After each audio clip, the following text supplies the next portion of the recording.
शिवसेनेच्या वतीनं महेश क्लब इचलकरंजी इथं आयोजित करण्यात आलेला भव्य महिला व पुरुष सूक्ष्म कुटीर उद्योग मेळावा उत्साहपूर्ण वातावरणात संपन्न झाला। या मेळाव्याला महिलांचा उत्स्फूर्त प्रतिसाद लाभला। मोठ्या संख्येने उपस्थित राहिलेल्या महिलांनी विविध लघुउद्योग, कुटीर उद्योग आणि स्वयंरोजगाराच्या संधींबाबत सविस्तर माहिती घेतली। मेळाव्याचं उद्घाटन डॉक्टर राजू वाघमारे यांच्या हस्ते झालं। यावेळी शिवसेनेचे जिल्हा प्रमुख रवींद्र माने यांची प्रमुख उपस्थिती होती। मार्गदर्शक म्हणून श्रीनिवास कवाडे, जयदीप कवाडे यांनी उपस्थितांना उद्योग क्षेत्रातील संधी, शासकीय योजना, व्यवसाय उभारणीबाबत मार्गदर्शन केलं। यावेळी बोलताना डॉक्टर राजू वाघमारे म्हणाले की महिला या घराच्या अर्थव्यवस्थेचा कणा असून त्यांच्या हातात आर्थिक नियोजनाची महत्त्वपूर्ण जबाबदारी असते। मुख्यमंत्री एकनाथ शिंदे यांच्या नेतृत्वाखाली राबवण्यात येणाऱ्या विविध योजनांमुळे महिलांना आत्मनिर्भर होण्याची मोठी संधी मिळाली। लाडकी बहीण योजनेचा लाभ घेऊन अनेक महिलांनी स्वतःचे उद्योग व्यवसाय सुरू केले। त्यांनी आर्थिक स्वावलंबनाचा मार्ग स्वीकारला।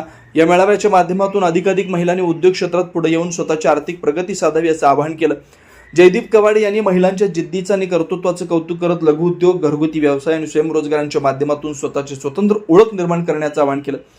राहुल मशीन्स इचलकरंजी यांच्या वतीनं आयोजित या मेळाव्यात चंद्रकांत काटकर यांचं विशेष सहकार्य लाभलं। मेळाव्यात उद्योग उभारणीसाठी आवश्यक साहित्य, यंत्रसामग्री, डेमो मॉडेल्स, विविध शासकीय योजना तसेच व्यवसायासाठी आवश्यक मार्गदर्शन उपलब्ध करून देण्यात आलं। उपस्थित महिलांनी या उपक्रमाचं स्वागत करत समाधान व्यक्त केलं। भाऊसुख आवळे, वैशालीताई डोंगरे, पुंडलिकराव जाधव, मनीषाताई खोत, जोशनाताई भिसे, दुर्वास बापू कदम, सागर चव्हाण, राजाराम बल्ला, रुपाली चव्हाण, स्नेहांतिता भंडारी यांच्यासह शिवसेनेच्या महिला पदाधिकारी, कार्यकर्ते आणि परिसरातील महिला मोठ्या संख्येने उपस्थित होत्या।